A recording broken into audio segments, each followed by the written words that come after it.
Bonjour mes chers amis, bonjour mes chers compatriotes, bonjour chers followers. Je voudrais aujourd'hui faire une communication au sujet de l'éducation au pays, l'enseignement général, technique, supérieur dans notre pays, le Congo-Brazzaville. J'ai été très ahuri de constater ou d'être informé que le SMIC au Congo est de 50 000 francs CFA. 50 000 francs CFA, donc le salaire minimum d'insertion. C'est 50 000 francs CFA. Et quand nous essayons de voir le coût de la vie au Congo-Brazzaville, on se dit que ce SMIC ne correspond pas au coût de la vie. Parce que déjà le sac de foufou, on nous informe qu'il est à 45 000 francs CFA dans les grandes agglomérations, notamment à Brazzaville et à Pointe-Noire. J'ai aussi reçu l'information selon laquelle il y a des enseignants au Congo-Brazzaville qui sont des volontaires, je crois, et qui sont rémunérés à hauteur de 45 000 francs CFA, sinon 50 000, c'est-à-dire que le SMIC. Donc, un enseignant qui dispense des cours, qui offre l'instruction aux enfants et qui est payé en dessous même du SMIC. C'est-à-dire que tu ne peux pas survivre avec le SMIC déjà au Congo, mais quand vous payez en deçà du SMIC, c'est très écœurant d'apprendre de telles informations. Notre système éducatif a été saboté par le PCT. Je me souviens dans les années, fin des années 70, début des années 80, on citait le Congo comme étant un modèle éducatif en Afrique, parce que nous avions un taux de scolarisation qui atteignait de 90%, sinon un peu plus. Aujourd'hui, je ne crois pas que ce taux de scolarisation soit encore élevé. Aussi, j'ai appris à travers les réseaux sociaux, les médias, qu'il y a aujourd'hui beaucoup de Congolais, y compris les dignitaires, les membres du gouvernement, qui possèdent des écoles privées. Nous allons développer toutes ces thématiques au cours de ce direct. Nous apprenons aussi que l'enseignement de la morale et des valeurs républicaines, l'enseignement des normes civiques n'existe plus dans le calendrier, sinon le tableau des matières qui sont enseignées dans nos écoles. Avant de faire ce direct, j'ai essayé de regarder sur certains sites, j'ai essayé de reparcourir le modèle éducatif de certains pays développés et de certains pays africains également, qui sont sous-développés. J'ai également regardé le système éducatif d'un pays dans lequel j'ai été formé, Cuba, et je prends en compte également l'avancée technologique, les avancées de la science et de la technologie à travers le monde. Parce qu'un système éducatif ne peut pas être immuable. Il doit subir des modifications. Il doit subir des transformations. Voilà pourquoi dans des publications antérieures, nous avions demandé la tenue des états généraux de l'éducation au Congo, du système éducatif au Congo, nous avions fait des propositions sur notamment la durée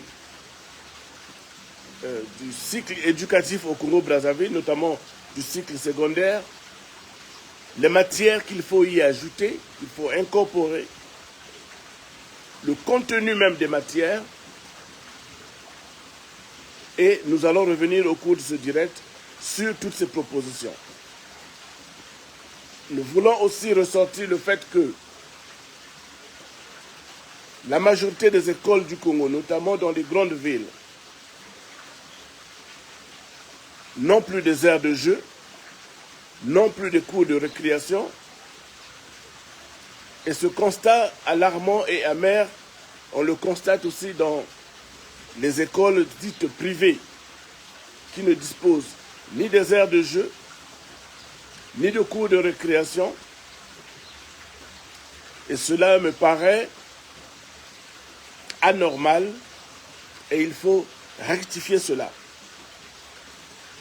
Je demande à ce que se tiennent au Congo les états généraux de l'éducation pour regarder toutes ces questions, pour essayer ensemble d'apporter des éléments de réponse, des solutions à toutes ces problématiques. Parce que l'avenir de notre pays dépend de notre système éducatif. Si nous ne faisons rien de notre système éducatif actuel, on peut mettre de côté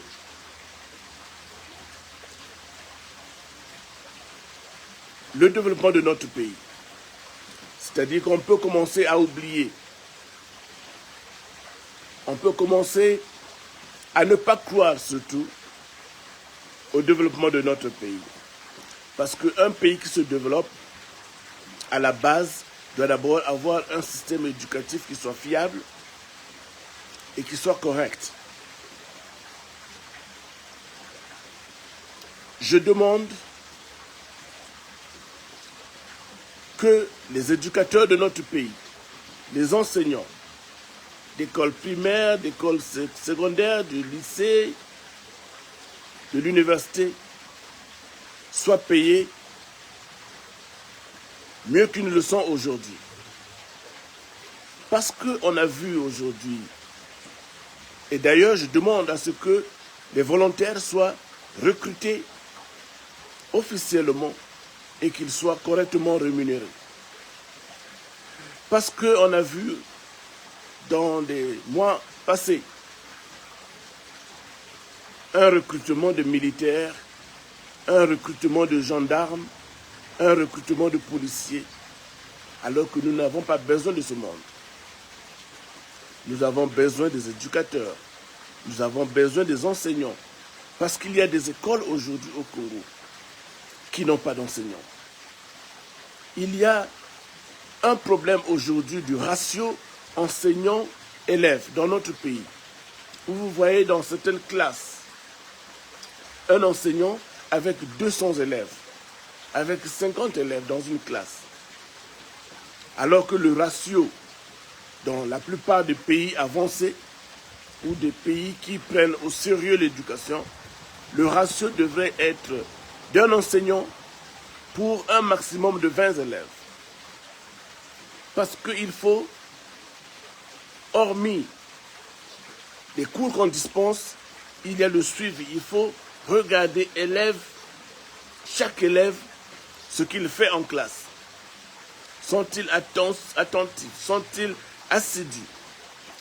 Font-ils des tâches? Imaginez un enseignant qui doit corriger 200 copies, qui fait un examen, qui fait un test, et qui doit corriger à la fin 200 copies. Il ne pourra pas s'en sortir. Mais 20 copies, il peut le faire à l'école, il peut emmener chez lui à la maison, faire des corrections à la maison. Cela est possible. Donc, nous avons toutes ces choses-là que nous devons voir. Aussi, nous devons insister sur des questions d'éthique. Un enseignant du public ne devrait pas avoir une école privée. Parce que là, c'est un conflit. Là, on est en face d'un conflit d'intérêts criard, notoire. Parce que cet enseignant du public ne va pas certainement passer le nombre d'heures requis dans l'école publique parce qu'il voudra aller en privé, là où il fait de l'argent.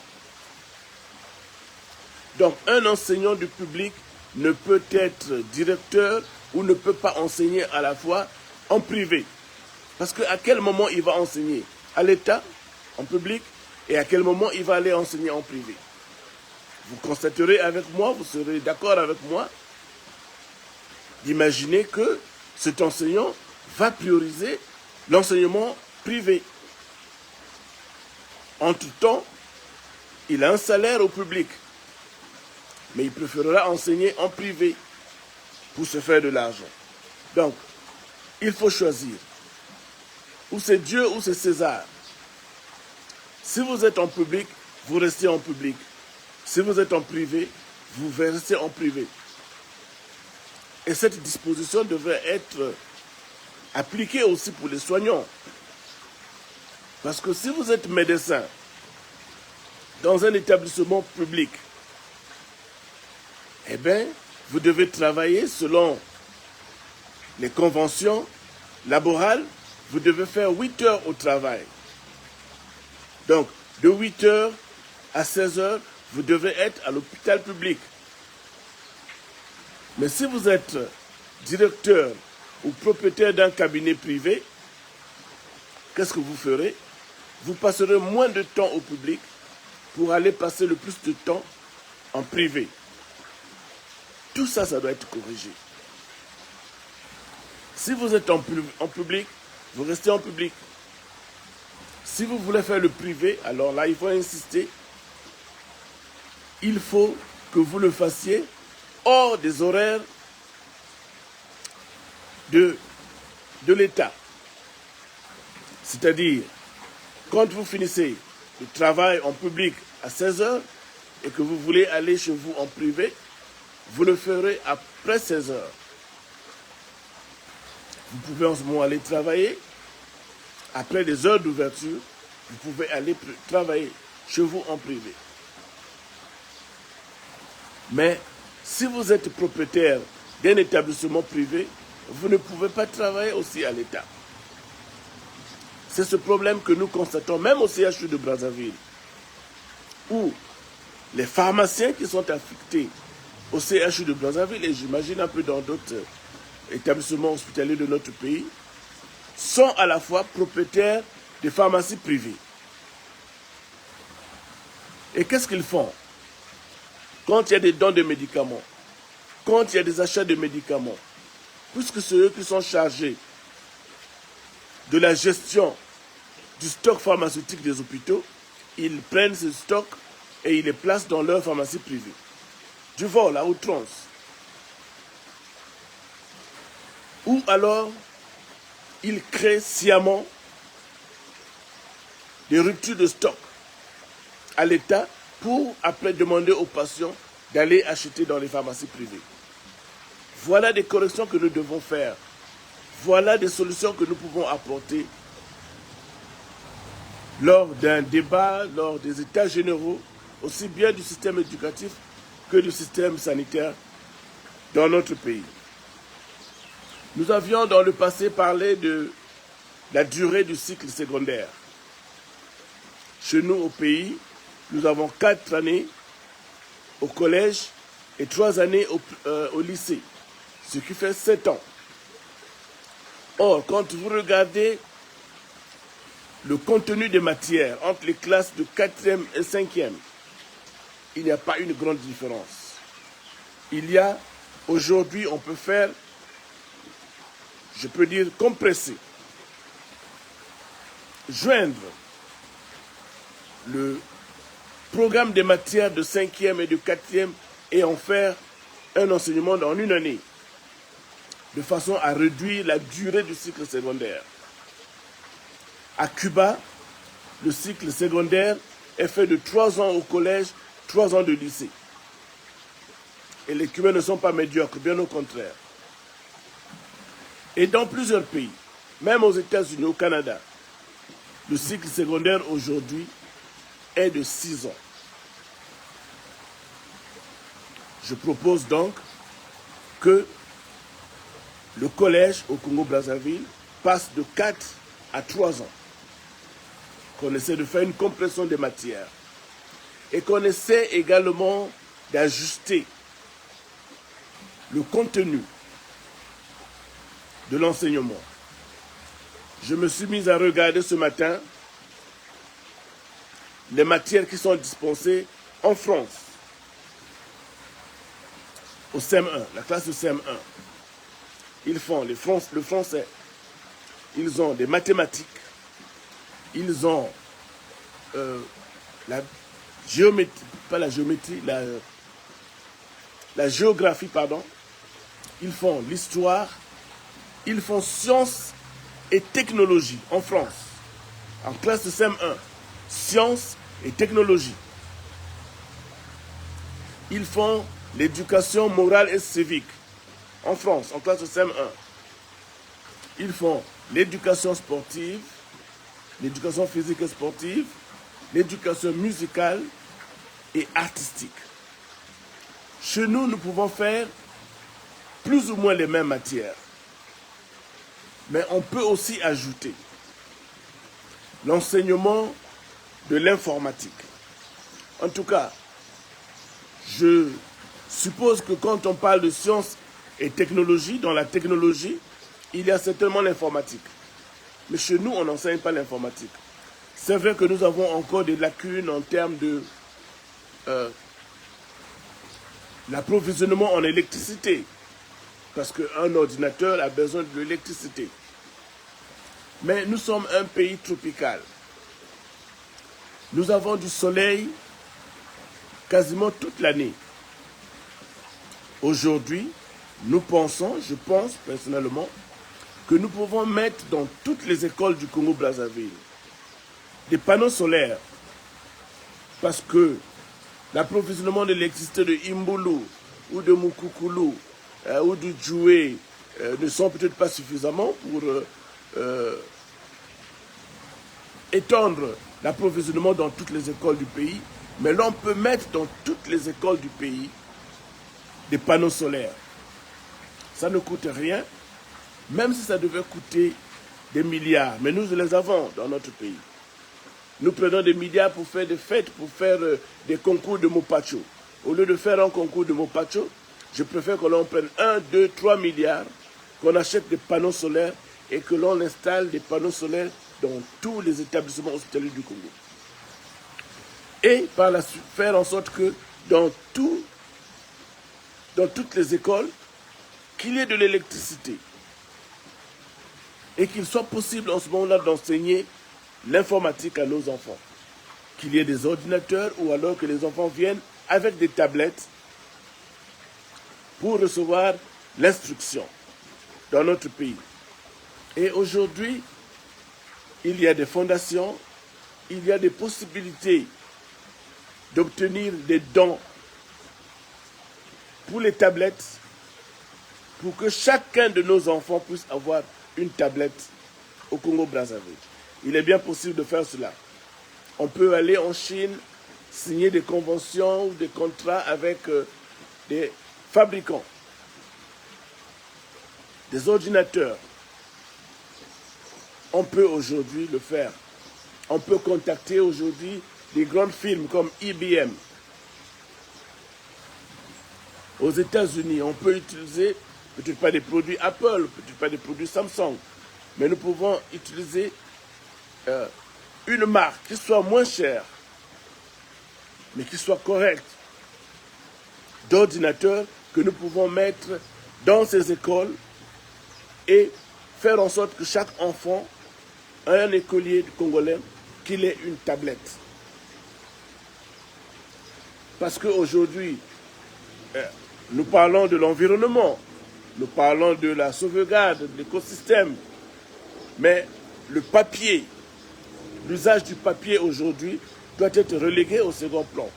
Ça veut dire quoi? Ça veut dire qu'un enfant qui a sa tablette peut aujourd'hui télécharger le contenu de l'enseignement de sa classe.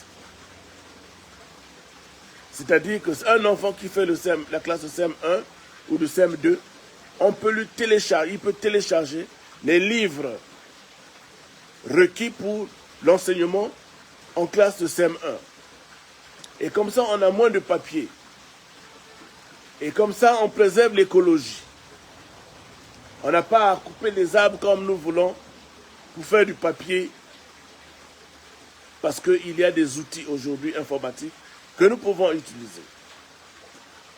Nous sommes combien au Congo? Nous sommes 5 millions de Congolais. Bon, sans polémique, il y a beaucoup plus peut-être des étrangers même que des Congolais. Mais même les étrangers qui vivent au Congo ont droit à l'éducation. De ces 5 millions de Congolais, combien sont-ils en âge d'aller à l'école? On regarde. Si c'est 1 million et demi, aujourd'hui 1 million et demi de tablettes ne coûteront pas les œufs de la tête.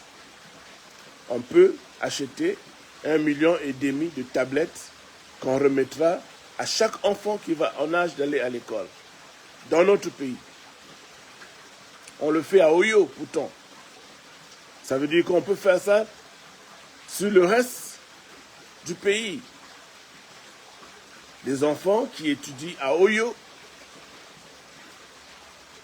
reçoivent l'enseignement, l'instruction dans de très bonnes conditions. Donc si Oyo doit être un modèle, si Oyo doit être le pionnier de l'introduction de l'enseignement des sciences, des technologies dans notre pays, mais il faut étendre cette expérience au reste de la République. En outre, nous devons regarder les questions d'éthique et de déontologie. D'éthique et de déontologie. Il faut prendre un certain nombre de lois pour, comme je l'ai dit tantôt, éviter que les enseignants du public partent en privé et abandonnent le public, l'enseignement public.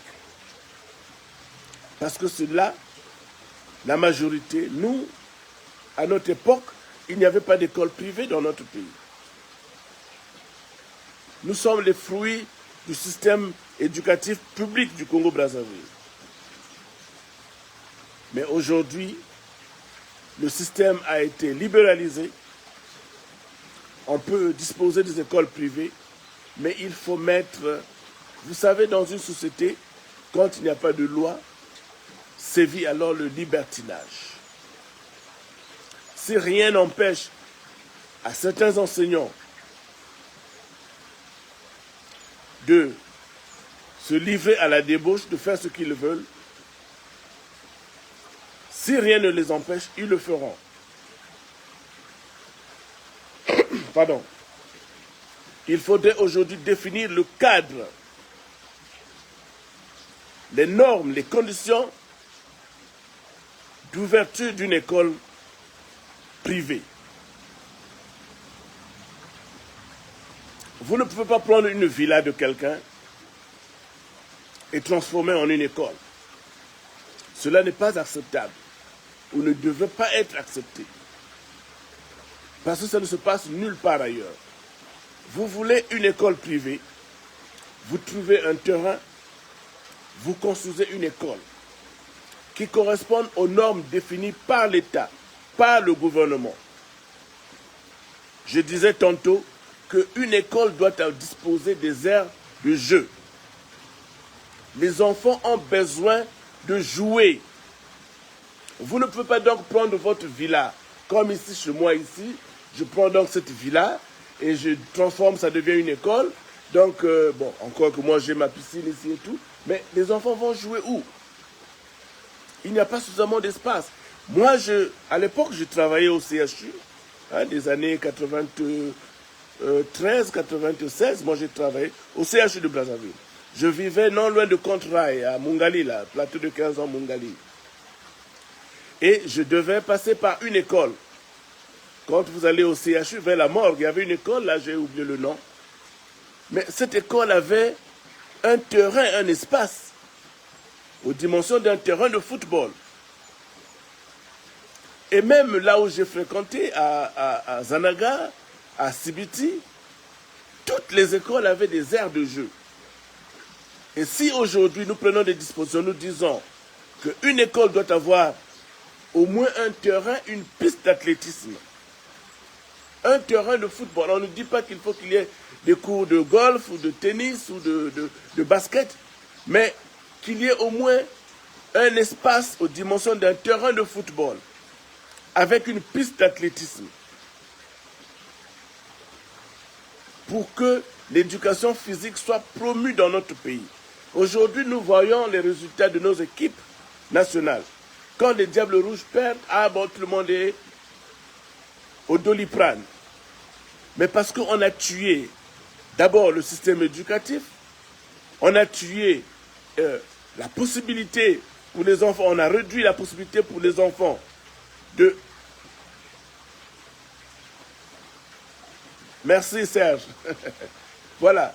Donc aujourd'hui, l'école, comme je disais, qui était non loin du CHU de Brazzaville, parce que je passais par là tout le temps, on me dit que l'espace réservé pour les enfants pour jouer, donc le terrain de foot ou d'athlétisme qu'ils avaient, les hommes politiques ont occupé, ils ont construit des habitations là.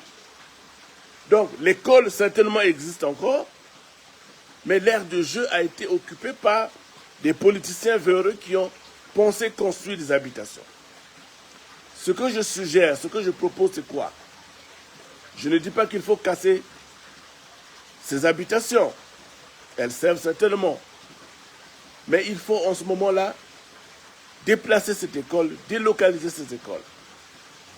Et les normes qu'il faut prescrire aujourd'hui, c'est que une école publique doit avoir des aires de jeu, un terrain de football, une piste d'athlétisme. On ne dit pas qu'elle doit être synthétique, mais doit disposer d'une cour d'athlétisme, d'une piste d'athlétisme. Et si ceux qui veulent faire des écoles privées doivent obéir également aux normes prescrites par le gouvernement. C'est-à-dire que tu as un bâtiment, plusieurs bâtiments qui vont servir de classe. Il y a des bâtiments pour l'administration, mais il faut qu'il y ait des aires de jeu, il faut qu'il y ait un terrain pour faire le sport, pour la pratique du sport. Il faut promouvoir la pratique du sport dans notre pays. C'est important, c'est capital. Et réintroduire l'enseignement de la morale. Parce que chez nous, aujourd'hui au Congo, je suis très surpris de voir que le Congolais applaudit le voleur. Chez nous, à l'époque, quand on attrapait un voleur, on le bastonnait. Bon, encore que ce n'était pas normal qu'on le bastonne parce qu'il y a des services habilités pour cela. Mais le voleur, à notre époque, dans les années 70, les années 80, quand on attrapait un voleur, on le passait à tabac. Aujourd'hui, on l'adule, on l'applaudit, on le glorifie. Les voleurs de la République sont glorifiés. Les musiciens chantent, les musiciens applaudissent, les musiciens glorifient les voleurs de notre pays.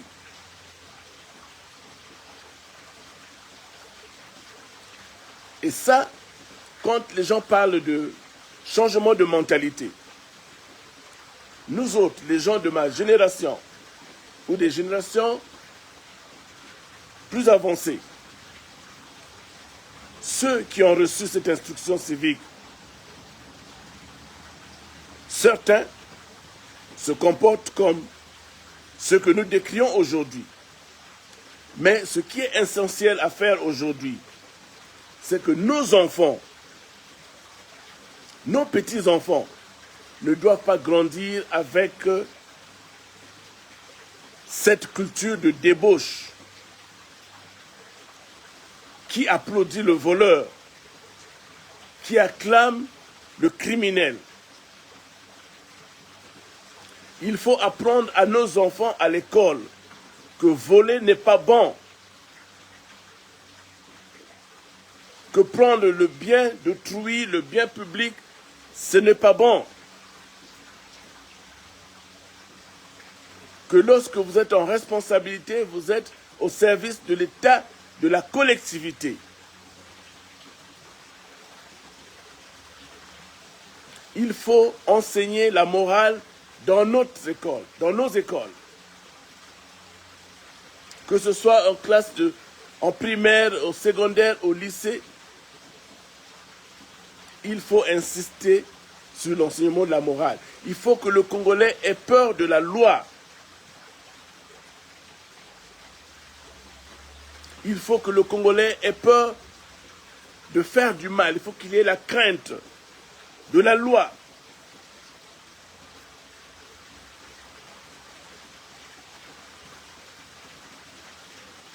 Il faut éduquer le peuple, il faut éduquer nos enfants.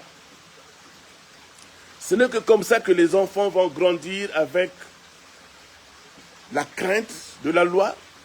Oui, parce qu'elle est dure, elle sanctionne. Mais il faudrait qu'il y ait des normes.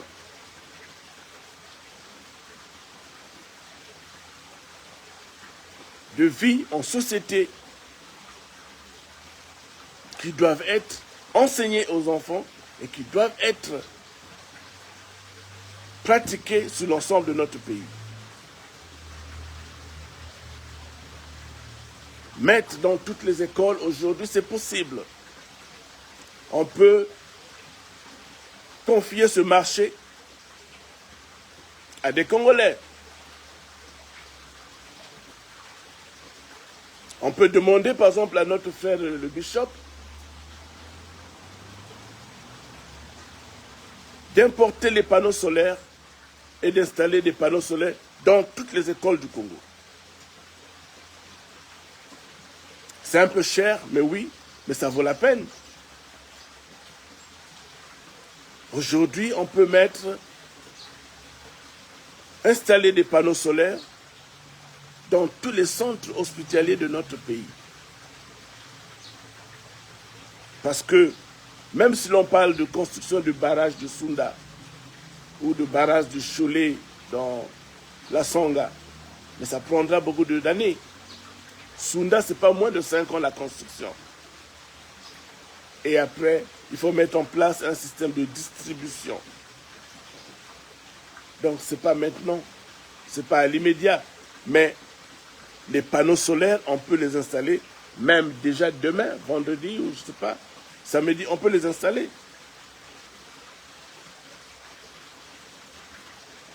Ça prendra 1 ou 2 semaines et on installe dans chaque école des panneaux solaires. Mettre dans chaque école un laboratoire informatique. Déjà qu'avec le téléphone aujourd'hui, vous voyez que tous les enfants pratiquement ont des téléphones aujourd'hui. Mais à plus forte raison, donnez-les la possibilité d'avoir des tablettes. Donnez-les la possibilité de télécharger des livres dans leurs tablettes.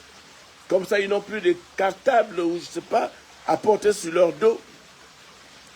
Ils auront juste leur tablette. Dans ta tablette, tu as les livres de mathématiques dedans. Tu as ton livre de géographie dedans. Tu as ton livre de physique. Donc, l'élève qui va à l'école a sa tablette. Et il va. Aujourd'hui, je vous ai dit qu'il y a des fondations qui peuvent nous aider. Parce que nous avons essayé de faire cela. Nous avions à l'époque pris contact avec la société IBM. IBM qui fabrique des ordinateurs et des tablettes. Mais aujourd'hui, vous pouvez contacter aussi d'autres firmes. Huawei, puisque nous sommes bien avec des Chinois. Samsung, ou bien d'autres, qui peuvent nous faire des tablettes de base.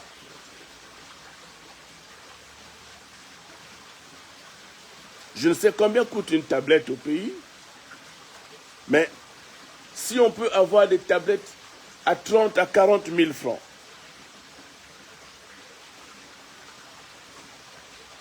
ça vaut la peine. Donc, l'élève a sa tablette, il a dans sa tablette des livres de mathématiques, de physique, de chimie, de l'informatique, ainsi de suite. Ça va permettre aux Congolais, aux enfants congolais, de prendre ou d'apprendre, de se mettre au diapason, de se mettre à la page de l'éducation mondiale.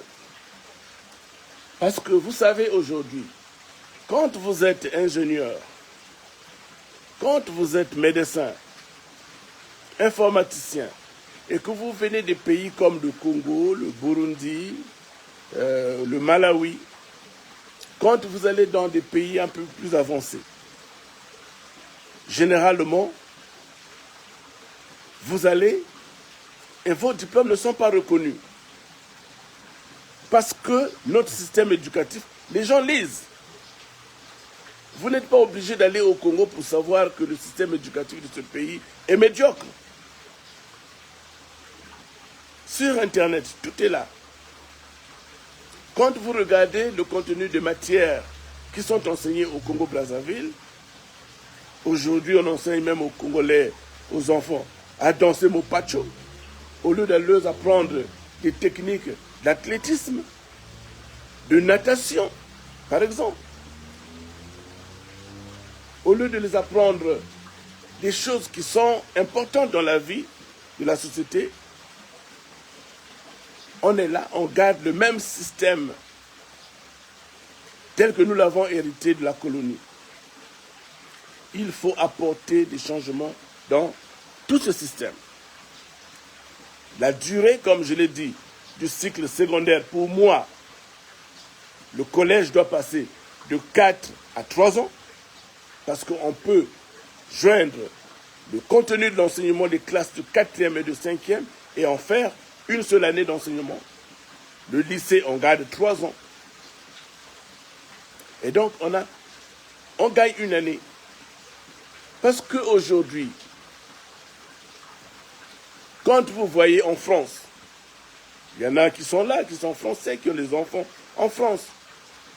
Quand vous avez un enfant qui à 15 ans a le bac, est-ce qu'au Congo, il est possible de faire cela? Si l'enfant doit suivre toutes ces classes-là, pour avoir le bac au Congo, il faut au moins 18 ans. Ou plus. Moi, j'ai eu mon bac, j'avais quel âge? J'avais peut-être 16 ans et demi. Disons 17 ans. Puisque j'ai fini mes études de médecine, quasiment à 23 ans. J'avais 22 ans et 8 mois, quelque chose comme ça. J'étais déjà médecin. Mais parce que le système de formation, le système éducatif a été favorable pour moi. Beaucoup diront, mais je n'ai pas fait toutes les classes. Oui, effectivement. Moi, je suis allé à Cuba avec le niveau CM1. Donc, en classe CM1, j'étais bon. Les parents ont jugé que j'étais bon. Le directeur de l'école a jugé que j'étais bon. Voilà, moi j'ai fréquenté à Ingumina, à Zanaga, donc à 7 km de Zanaga, un village qu'on appelle Ingumina. C'est là que j'ai étudié. J'ai aussi étudié à Sibiti. Donc en classe de CM1, on m'a demandé, le directeur de l'école, de l'établissement là où j'étais, m'a demandé d'aller faire le concours d'entrée en 6e. Je suis allé, j'ai fait le concours, j'ai satisfait au concours, j'étais même parmi les meilleurs. Et voilà pourquoi je n'ai jamais fait la classe de CM2 au Congo-Brazzaville. Quand je finis, quand je satisfais à l'examen, le concours d'entrée en 6e, il y a donc cette occasion qui nous avait été offerte d'aller à Cuba. C'est comme ça que je me suis retrouvé donc à Cuba. Et là-bas, la formation au secondaire, c'était 3 ans au collège et 3 ans de lycée. Donc, j'ai pu bénéficier comme ça de 2 années que je n'ai pas faites. Si j'avais suivi le cursus scolaire au Congo-Brazzaville, j'aurais donc eu un petit retard de 2 ans. Parce qu'il fallait faire donc la classe de CM2 et la classe de 4e ou 5e, parce qu'au collège, c'est 4 ans. Donc, j'ai eu mon BMG 3 ans après mon arrivée à Cuba. Et 3 ans plus tard, j'étais bachelier. Et je savais faire la médecine. Aujourd'hui, beaucoup d'enfants en France, aux États-Unis, au Canada, bénéficient de ces circonstances avec l'avancée de la science, de la technologie, de la connaissance, le numérique. Aujourd'hui, nous n'avons pas besoin de passer plusieurs années, notamment dans notre cycle secondaire. Jean-Claude Kibozi Bizila nous suggère la Suède juge des écrans, responsable de la baisse du niveau des élèves et un retour au manuel scolaire. On peut débattre, hein? On peut en débattre. Ça dépend aussi de la participation des membres de la famille. Parce qu'à l'école, vous ne pouvez pas aller prendre, regarder Cristiano Ronaldo ou Didi Stone tout le temps. Vous devez faire vos cours de mathématiques, de physique et ainsi de suite. Quand vous avez fini, vous rentrez à la maison, vous rentrez avec vos tablettes parce que vous avez des devoirs à faire. Vous avez des devoirs à faire. Maintenant, si, une fois arrivé à la maison, vous disposez d'un Wi-Fi, vous avez de l'Internet chez vous à la maison, et que les parents ne vous encadrent pas, vous laissent faire, aller parcourir des sites que vous voulez, évidemment, le résultat sera celui-là. Il y aura un baisse de niveau. Mais si les parents sont responsables, les enfants seront bien éduqués, seront bien assidus et vont faire ce qu'ils doivent faire et non pas ce qu'ils ne doivent pas faire. Je vais lire un peu quelques commentaires ici. Serge me dit, les écoles publiques n'ont plus de normes. Poitiers Bernard, l'école de Sefoumou, une partie a été vendue aux Libanais. Ah ben voilà, voilà. Voilà. Donc vous prenez une partie d'une école, du périmètre de l'école, vous vendez aux Libanais pour qu'ils construisent là des commerces.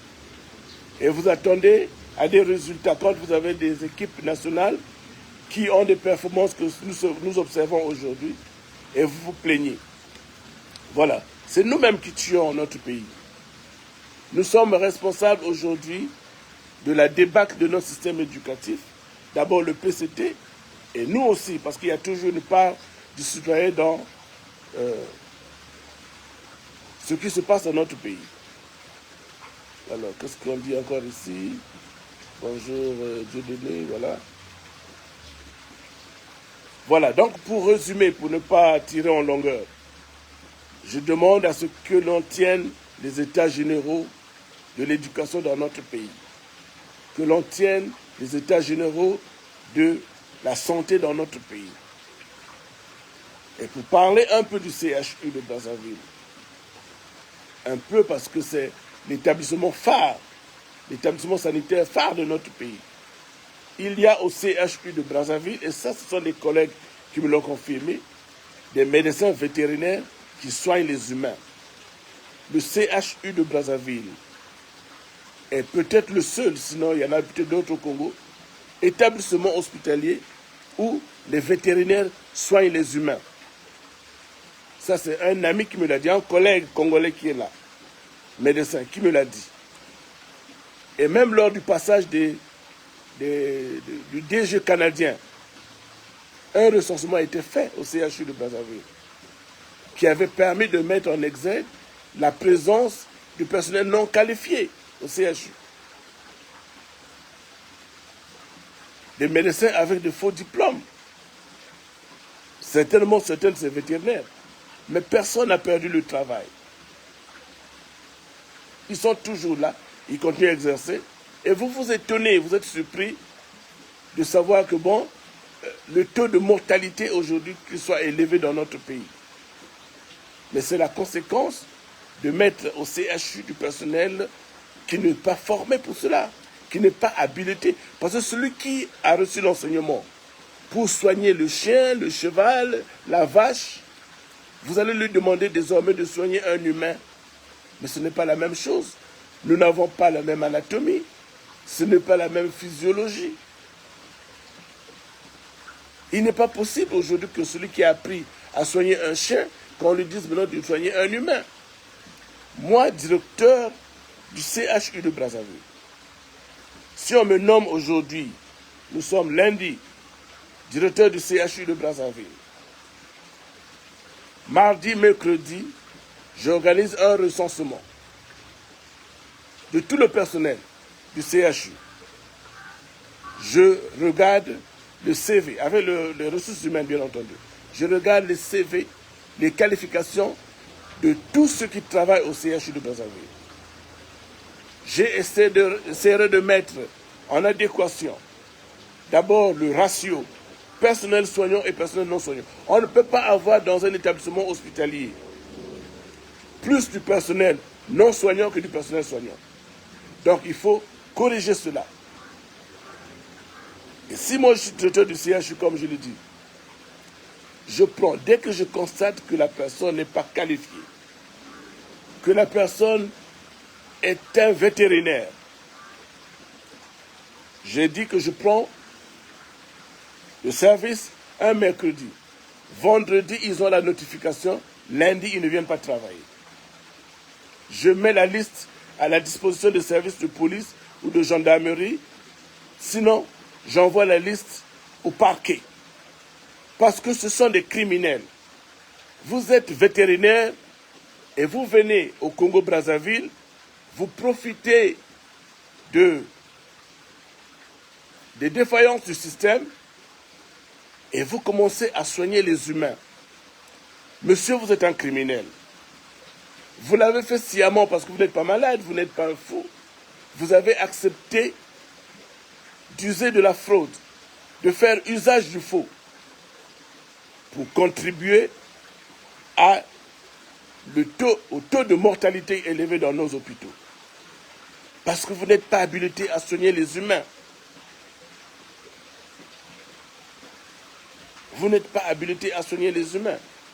Donc aujourd'hui, quand vous regardez le CHU, il y a au CHU des vétérinaires. J'insiste pour dire qu'il y a des médecins vétérinaires qui travaillent au CHU de Brazzaville.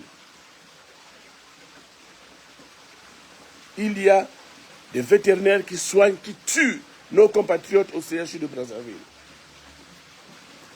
Et l'homme politique s'en fout, parce qu'il peut aller en Espagne, il peut aller en Tunisie, il peut venir ici en Afrique du Sud se soigner. Nous voyons des malades qui viennent ici en Afrique du Sud. Les malades qui viennent ici évacués du Congo-Brazzaville sont généralement soignés par nos internes ici.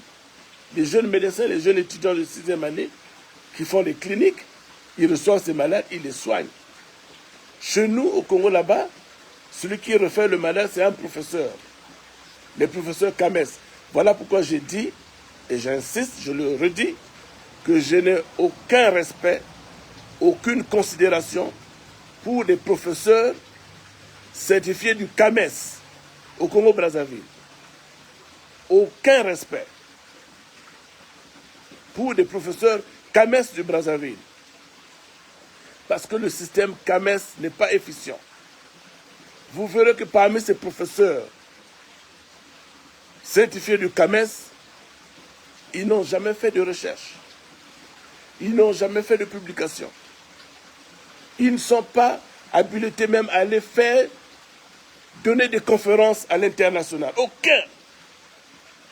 Je mets à défi quiconque qui me donne le nom d'un professeur Kames, un professeur de médecine Kames du Congo-Brazzaville, qui va donner des conférences en Europe, en Asie, en Amérique. Un seul. Donnez-moi le nom d'un seul médecin. Il n'existe pas. Ils ne vont enseigner que, ou donner des cours, que dans des pays qui ont en partage le franc CFA et qui partagent également ce Kames. Donc ils vont en Côte d'Ivoire, il va peut-être faire un cours là-bas, ou il va assister à un petit cours au Burkina Faso et ils reviennent. Voilà pourquoi nous sommes au bas de l'échelle.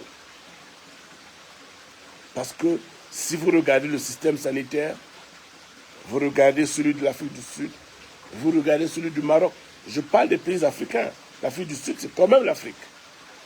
Le Maroc, c'est l'Afrique. La Tunisie, c'est l'Afrique. Mais quand vous allez dans ces pays, ce sont des pays qui ont soigné leur système de santé.